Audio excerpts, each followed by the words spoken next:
A'udhu billahi minash shaitanir rajim. Bismillahir Rahmanir Rahim. Surah Al-Kahf, ayah number 52 to 59. Bismillahir Rahmanir Rahim. وَيَوْمَ يَقُولُ نَادُوا شُرَكَائِيَ الَّذِينَ زَعَمْتُمْ فَادْعُوهُمْ فَلَمْ يَسْتَجِيبُوا لَهُمْ وَجَعَلْنَا بَيْنَهُمْ مُوبِقًا. Hence the day on which he will say, that is Allah will say, call now unto those beings whom you imagine to have a share in my divinity. Whereupon they will invoke them, but those beings will not respond to them. For we shall have placed between them an unbridgeable gulf. The day of judgment when it arrives, Allah Ta'ala is going to gather all humanity, and the people who have been doing shirk, who have been attributing a share in the divinity of Allah Ta'ala, Allah is going to ask them, call the people that you asked for help, the people who were your wali, the protectors, the helpers, call them. And they will call them, they'll call their name because they would seek protection from them. That was their faith, that they would seek protection from these people, not directly from Allah. And those people, they would not answer them. Whether they were real or imaginary, they would not answer them. And why is that? Because Allah says that He would have created a big gulf between them and their so-called protectors. Now, who are these so-called protectors? These so-called protectors which people take as helpers in addition to Allah or instead of Allah, they can be some really righteous people. They can be prophets. For example, Imam al-Razi and Zamakhshari, they have said Jesus and Mary are an example. So Isa alayhi salam, the Christians take him as a protector. They say Isa alayhi salam went to the cross to pay for the sins of all those who would believe in him. Just the Christians, not all humanity. So anyone who becomes a Christian, he can commit sins, and Isa alayhi salam has already paid for those sins, past, present, and future. So on the day of judgment, they would invoke him and they say, look, we followed you, we believed in you, and because you went to the cross and paid for our sins, we don't have to be accountable for our sins. And on the day of judgment, Allah says there would be such a big distance between them and these people, because the believers are on one side, the prophets and the believers are on one side, that there would be created a big gulf. They can't even reach out to them. And even their voice, when they scream and shout and they beg for them to intervene, they would not respond to them. وَرَأَى الْمُجْرِمُونَ النَّارَ فَظَنُّوا أَنَّهُمْ مُوَاقِعُوهَا وَلَمْ يَجِدُوا عَنْهَا مَصْرِفًا. And those who were lost in sin will behold the fire and will know that they are bound to fall into it and will find no way of escape therefrom. So now all these people who have committed crime, mujrimun is criminals. So they are convicted criminals. And they don't even need to be judged formally because everyone is a judge for themselves. They have seen their deeds come through. Everyone knows what they've done, who's committed a murder, who's committed theft, who's committed adultery. All these things are in the record book which has been given to them. And they would see the fire in front of them and they would know that they are heading to their prison. And their prison is Jahannam, the fire, which is from the Persian word Jahannam. And the Hebrew version of the word, which they took from Persian, is Gahnam. So they would see that place and they know they're heading there. You know, like when you stand in court and you've got all the evidences presented against someone as a criminal, and the criminal sees evidence and knows, that's it. I know, I can read the writing on the wall. This is what's going to happen. I am going to be convicted and I'm going to jail. That is what these people would be feeling at that time, because they've seen all their deeds, they've seen all the evidence, and they know what's going to happen to them. And they will find no way to escape therefrom. Now, this is the future Allah is showing us. And then very artistically, Allah Ta'ala brings us back to the past to show what happened before that. Now, that is the end which is happening to the people. But now let's see what happened before that. وَلَقَدْ صَرَّفْنَا فِي هَذَا الْقُرْآنِ لِلنَّاسِ مِنْ كُلِّ مَثَلٍ وَكَانَ الْإِنسَانُ أَكْثَرَ شَيْءٍ جَدَلًا. Thus indeed have we given in this Quran many facets to every kind of lesson for mankind. So this is like lessons designed for the benefit of mankind. However, man is above all else always given to contention. So Allah is saying He sent the book. He sent book after book, and then He sent the Quran, the final book. And in this final revelation, He's given every kind of lesson and example and designed it for the benefit of mankind so they might understand. He's given stories and parables, and He's given intellectual arguments. Everything has been done, but yet human beings, they have this contentious nature. They're going to contend, they're going to object, they're going to refute whatever they don't think is going to benefit them in this life. Now, this is a prelude to what is going to happen in Akhirah. Allah is now telling us why these people are heading towards Jahannam. Because they had the message, they understood the message, and they did not accept it. And the next ayah very beautifully explains it further. وَمَا مَنَعَ النَّاسَ أَن يُؤْمِنُوا إِذْ جَاءَهُمُ الْهُدَى وَيَسْتَغْفِرُوا رَبَّهُمْ إِلَّا أَن تَأْتِيَهُمْ سُنَّةُ الْأَوَّلِينَ أَوْ يَأْتِيَهُمُ الْعَذَابُ قُبُلًا. For what is there to keep people from attaining to faith now that the guidance has come unto them, and from asking their sustainer to forgive them their sins, unless it be their wish that the fate of the sinful people of the ancient times should befall them, or that the suffering should befall them in the hereafter? The question is posed now. Allah says, you've got the guidance, you know what's right and what's wrong. So what is stopping the people from attaining to faith? And for asking for forgiveness for their sins and not to commit them anymore. Unless they want the same thing to happen to them, which has happened to the people before them as well. Or they want the ultimate suffering, which is on the Day of Judgment, to befall them in the hereafter. And the Zamakhshari has explained and translated it as the life to come.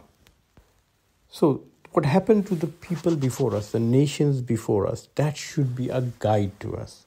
We are supposed to learn from history. And it goes like, for people who do not learn from history, history repeats itself. Now I'd like to share with you a secret of human success. One of the main reasons why we have succeeded as a species compared to other animals who are living around us for a longer time than us but have not achieved what we have achieved. We are probably the last species to come to this planet. Almost every creature around us has been here longer than us. Yet we have achieved marvelous things, and none of the other animals or species have achieved that. And one of the reasons it was possible is that we've learned a key to success. And that key is, experience is something you get when you don't need it anymore. Now think about it. If you have passed your primary school, your Year 5 exams, which I'm sure all of us have, then we are very experienced in that. But that experience is no good to us. So whatever experience you get in life is something you have achieved which is of no use to you now. What you tend to do is learn from the experience of the people before you. And your experience is a guide for the people to come after you. This is the main difference between animals and humans. Animals, they always go out, and majority of their learning and their development, mental development, is gaining their own experience. But human beings, they derive knowledge from the experience of people before them and build on top of that. As one of the great scientists and scholars of the Western world was asked about his great achievements, and he said, I stand on the shoulders of giants. It's the people before us which we derive experience and knowledge from, and then add our experience and knowledge to it for the future generations to come. So Allah Ta'ala is saying the same, that are you waiting to experience the same disaster which has happened to people before you, or should you be learning from their experience and not committing the mistakes that they have made? Because if you are, then you are heading towards absolute disaster. The next ayah has got one of the most important lessons from Allah in the Quran, which unfortunately is overlooked most of the time. So I would request that this ayah we study it in detail. Allah Ta'ala says, وَمَا نُرْسِلُ الْمُرْسَلِينَ إِلَّا مُبَشِّرِينَ وَمُنذِرِينَ. But we send our message bearers only as heralds of glad tidings and as warners. So So that's the first point to note, that Allah is sending all His messengers with glad tidings for those who do good deeds and warnings for those who are doing the wrong things. They never try to force people to accept the message of Allah, because la ikraha fid din, there is no compulsion in religion. So they are only going to give you the facts. This is what's going to happen if you do the right thing, and this is what's going to happen if you do the wrong thing. That is it. But what is the response of the people? وَيُجَادِلُ الَّذِينَ كَفَرُوا بِالْبَاطِلِ لِيُدْحِضُوا بِهِ الْحَقَّ وَاتَّخَذُوا آيَاتِي وَمَا أُنذِرُوا هُزُوًا.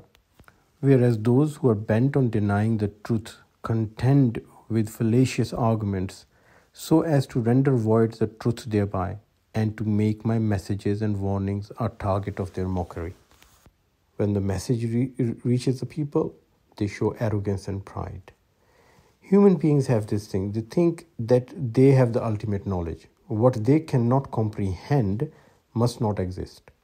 And this arrogance makes them bring about arguments which are nonsensical. And they make fun of the message of Allah. They make fun of religion. They make fun of the message. They make fun of the messenger. Especially if there's a part of the message they are unable to understand or comprehend. Well, the truth is that if they're unable to understand and comprehend it, there is a lack of knowledge and understanding. And that has been through history for mankind. For example, for a very long time, humans thought the earth was flat. And if you would argue it was round, as some of the scientists who had studied the circumference of the earth said, and who had seen how the shadows differ at different parts of the world, people would laugh at them and simply say, if it is round, then we should all be falling off into space. Which seemed to be quite an intellectual thing to say a few hundred years ago, when we didn't know about gravity. But all you have to do is put someone in a spacecraft and send them outside the planet Earth, and they see it for themselves, the earth is round. But that technology did not exist then. Similarly, thousands of years ago, there was a model of the earth in which earth was held by the horns of a buffalo, and the buffalo or the cow that stood on a turtle, and the turtle was floating in water. And when the animal whose horns were carrying the earth got tired, he used to shift the earth from one horn to another or move the head, and that's what caused earthquakes. It sounds silly and stupid to us, but people like Aristotle and the great Greek philosophers, they believed it was a workable model. So Allah Ta'ala says, do not mock my messengers and my message, because if you are unable to comprehend the divinity of the message and the extent and details of the message, it is because of your intellectual limitations. And the whole message of Allah is that you do not and cannot understand and fathom everything, and don't try to fit everything into your models of understanding. Don't try to make idols and pictures of God, because you cannot comprehend a God which cannot be seen. Now, this ayah also gives two important messages to us. First of all, when you are spreading the word of Allah, even when the messengers and the prophets are coming, they are not supposed to force people to accept it. And secondly, it's okay to differ in opinion. But if you start showing arrogance and mocking and laughing and bringing out arguments which make no sense, that is something which Allah Ta'ala would not forgive you for, and you will be held accountable for it. There is going to be a difference in understandings for human beings, and that is perfectly fine. If we go to Surah Hud, and this is the 11th surah of the Quran, and go to ayah number 118, Allah explains it there. He says, وَلَوْ شَاءَ رَبُّكَ لَجَعَلَ النَّاسَ أُمَّةً وَاحِدَةً وَلَا يَزَالُونَ مُخْتَلِفِينَ. And had your Rabb so willed, he could surely have made all mankind one single community, ummatan wahidatan. But he willed it otherwise, and so they continue to hold divergent views. وَلَا يَزَالُونَ مُخْتَلِفِينَ. It's human nature to have different views. So nowadays we have this concept that my faith and my understanding of faith should be understood and accepted by everyone else. And this is not true. If we have a test, any kind of test, an exam or a test, a driving test or any knowledge test, nobody's going to score 100%. everyone will have some answers gone wrong somewhere. It's very rare for people to get 100% score. Similarly, when it comes to faith, the understanding of faith is never going to be 100% for everyone. It's exceptional that people have 100% understanding. And I'll tell you who those people are. They are the prophets. Definitely, for sure. Their understanding of the faith is 100%. For the rest of the people, it's going to be just like any number of people sitting in an exam and a test, going through an exam, coming out. You would never see 100% score on the marks sheet for every subject that they have undertaken. It's just not possible. Someone would make a mistake in one place and another person would make a mistake in another place. So understanding of religion and the message of Allah is the same. Nobody's going to be perfect. And we have to accept that. And why is that? Because Allah says, وَمَا نُرْسِلُ الْمُرْسَلِينَ إِلَّا مُبَشِّرِينَ وَمُنذِرِينَ.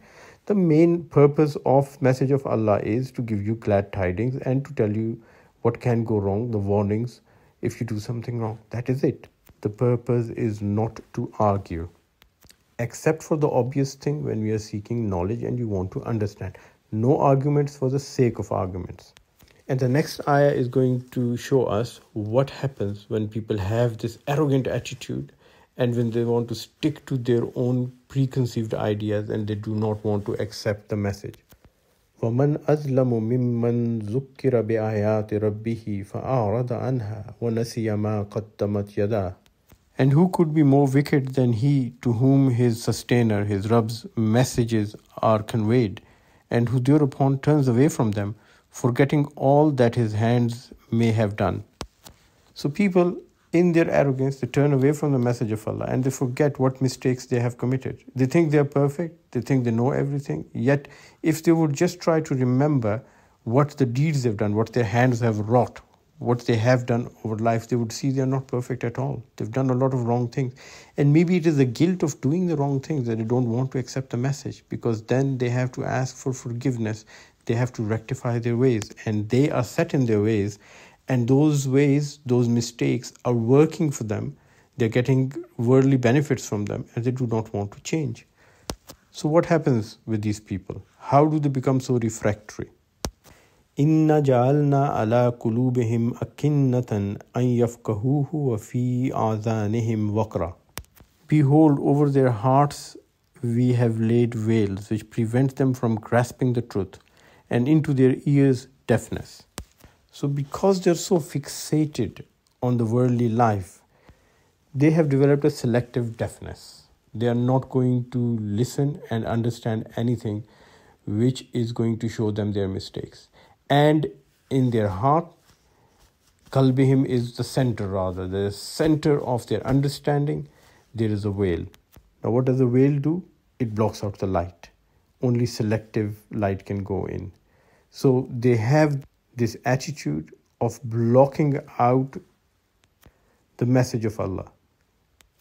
In other words, they have a filter. They're filtering out the information which gets to them. Information which is beneficial from worldly purposes and which fits their agenda, they are going to take it. And any other information which does not fit their worldly agenda, they are going to filter it out. So what's going to happen now with them? وَإِن تَدْعُهُمْ إِلَى الْهُدَى فَلَنْ يَهْتَدُوا إِذًا أَبَدًا. And thou you call them onto the right path, they will never allow themselves to be guided. Remember, Allah Ta'ala is not saying they will never be guided. Allah is saying they will never allow themselves to be guided. They don't want to be guided. And this is a simple rule from Allah. Allah says, you take one step towards me and I will take 10 steps towards you. But you have to take that first step. You have to come out of that refractory cocoon in which you have trapped yourself, the cocoon of your worldly desires. You have to crack it open. You have to come out of it, and then Allah will come to you, multiplying your effort 10 times. Now, this part of the sermon, the khutbah, is about to end. You know, Surah Al-Kahf, it has stories, then a sermon. Story and a sermon. We've got 2 more ayat, and then there's a story. So it's coming to an end. And when we started, we came to the middle, we saw that Allah is talking about the hellfire and people standing there and seeing the fire of hell and knowing that they're going to fall in it, which paints a very stressful picture for human beings. You get scared. But now see how Allah is going to end this sermon. وَرَبُّكَ الْغَفُورُ ذُو الرَّحْمَةِ. Yet your sustainer is the truly forgiving one, limitless in his grace. So Allah is extremely merciful. And how is he merciful? Many ways, and one of the ways is explained. لو يؤاخذهم بما كسبوا لعجل لهم العذاب. If he were to take them to task for whatever wrong they commit, he would indeed bring about their speedy punishment then and there. So if Allah wanted, he could have given instant punishment for people who are doing the wrong thing. But he doesn't. بَلْ لَهُم مُوعِدٌ لَنْ يَجِدُوا مِن دُونِهِ مُوئِلًا. But no, they have a time limit beyond which they shall find no redemption. So the punishment of Allah doesn't come instantly. Also, the same thing happens in our society. If you break a speed limit, you don't immediately get a ticket. It's not that suddenly a ticket appears and you have to pay right now. No. The evidence is gathered. You've given a chance to come and contend in court if you want to. You want to object to the evidence. You sent a letter home. Then you either accept your punishment or you go to court and you appeal against it. For all the crimes we commit in our society, we apply the same rule that Allah applies. There is a time limit. He has given a certain time lapse between the committing of the crime and the punishment, because he gives us a chance for redemption. And more importantly, to learn from our mistakes. So once you have sped on the road and you're going very fast and suddenly the camera flashes and you know, God, I'm going to get a ticket now. What's the next thing you do? You slow down and you drive sensibly. So Allah also gives a time limit beyond which you find no redemption. So now the question arises, when does this time limit expire? What brings on that punishment, and when does this punishment come? So the next ayah is saying, وَتِلْكَ الْقُرَىٰ أَهْلَكْنَاهُمْ لَمَّا ظَلَمُوا وَجَعَلْنَا لِمَهْلِكِهِمْ مَوْعِدًا. As was the case with all those communities that we destroyed when they went on and on doing wrong, for we had set a time limit for their destruction. So Allah is oft forgiving. He keeps giving us a chance for redemption. But if people go on and on committing the same mistakes, then they get the punishment. And there's another very important principle here, which is mentioned in Surah Hud, Surah 11, ayah number 117. And if you can understand that principle, it becomes very clear what the teaching of Islam is. In all other religions, God gets angry if you do something against God, and God punishes you. Simple as that. You go back to all these books in different religions and you see God got angry, you did something wrong, you did something against him, and he punished you straight away. But not in Islam. That's not how Islam works. Surah Hud, ayah number 117. وَمَا كَانَ رَبُّكَ لِيُهْلِكَ الْقُرْآنَ بِالظُّلْمِ وَأَهْلُهَا مُصْلِحُونَ. Let's go through it very slowly. وَمَا كَانَ, for never would, رَبُّكَ, your sustainer, لِيُهْلِكَ الْقُرْآنَ, destroy a community. Qur'a is community. بِالظُّلْمِ, for wrong beliefs. وَأَهْلُهَا, so long as its people, muslihun, behave righteously or peacefully towards one another. Imam Razi says, God's punishment doesn't merely come on the account of holding shirk and kufr. He says, if people are persistently evil, they commit evil persistently in their mutual dealings, deliberately hurting other humans and acting tyrannically, that is when Allah Ta'ala is going to punish them. Why? Very simple. Allah Ta'ala doesn't need anything from us. If you do something against God, if you do something to make God angry, He might forgive. If you do kufr, He might forgive. If you do shirk, He might give you a chance to rethink about it. But if you are having dealings with your other fellow human beings and other creations of Allah, and if you are being evil and tyrannical to them, He won't forgive you. He is going to hold you accountable. And here I use the word the other creations of Allah. I'm not just saying mankind. Why? Because we know the Qawm of Samud, they got punished for killing a she-elephant. They, without any reason, went ahead and killed that animal by torturing her. And that she-camel had a baby who ran away trying to save his life. And that was the trigger for their azab. Yes, they had done kufr and they had done shirk and they had done a lot of wrong things, and Allah was giving them chances after chances. But when they killed that poor animal, they didn't kill any one of them. They didn't kill any human being. They killed a poor animal. And Allah said, that is it. Now you're going to face my wrath. And they did. And they were totally wiped out of the face of this earth. Today, all we can see is the buildings they left behind. We called it the Nabatean structures, the city of Petra in Jordan. All these stone cities were made by the Samud people, the tribe of Samud, and they were totally wiped out. And after them, the Nabateans came and they just inhabited those buildings. They never made those buildings, they inhabited them. But such a great civilization was all wiped from the face of the earth for being cruel to an animal. So once the insolence of mankind against God spills over and gets translated into tyranny against other creatures and becomes a source of injustice, that is when Allah Ta'ala's punishment comes to them. Alhamdulillah, with this we have completed the study of Surah Al-Kahf. From ayah number 60 onwards to 110 we've already done, and now we have completed up to ayah number 59. I've had quite a few questions sent to me during this study of Surah Al-Kahf. Inshallah, tomorrow I'll try my best to discuss and answer those questions subject to the best of knowledge and information that I have. And inshallah, I hope that's going to be beneficial. And then I would like to request for your opinion on which surahs we should do next, inshallah. Already quite a few suggestions have been made, and I would like to have more suggestions before, inshallah, we go ahead with the future plans. Till then, please remember everyone in your prayers. Jazakallah khair for listening. Assalamu alaikum wa rahmatullahi wa barakatuh.